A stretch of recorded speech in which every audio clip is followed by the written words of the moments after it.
మావోయిస్టులన్నా నక్సలైట్లన్నా మొన్న ఒక police officer ఎక్కడో మాట్లాడుతుంటే విన్నానండి నేను.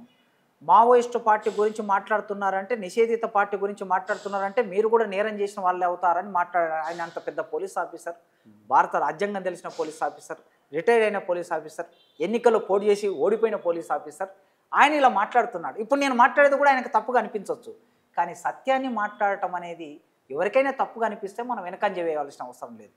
హెడ్మా ఈ దేశంలో ఆ సంపదను రక్షించడానికి పోరాటం చేశాడు.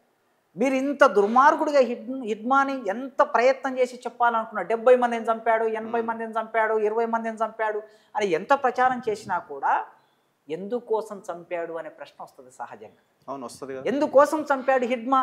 తన తల్లికి డబ్బులు తెచ్చేయడానికి చంపాడా? తను ఇల్లు కట్టుకోవడానికి చంపాడా? లేకపోతే తను భూములు కొనుక్కోవడానికి చంపాడా? తన పిల్లల్ని విదేశాల్లో చదివించుకోవడానికి చంపాడా అనే ప్రశ్న వస్తుంది. పోలీసులు అడవిలోకి ఎందుకు వెళ్ళారనే ప్రశ్న వస్తుంది. ఇన్ని ప్రశ్నలు వచ్చినప్పుడు ఈ ప్రశ్నలన్నిటికీ సమాధానం వెతుక్కోలేనంత అమాయకులు కాదు కదా ఇప్పుడు మీరన్న జంజీ తరం. ప్రతి ప్రశ్నకి సమాధానం వెతుక్కునే శక్తి ఉంది వాళ్ళకి, ఆలోచన ఉంది వాళ్ళకి.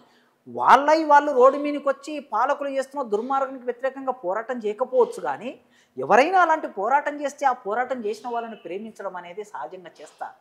చెగువేరా మన దేశం కాదు, ఎక్కడో క్యూబా దేశాన్ని క్యూబాను విముక్తి చేశాడు ఆయన.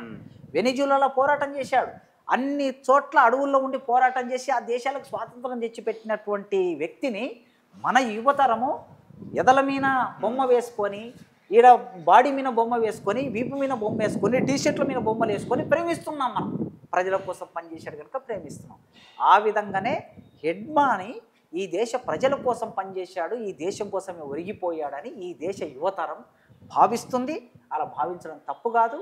అలాంటి వ్యక్తులు నిలబెట్టుకోవటం అనేది మనందరి బాధ్యత.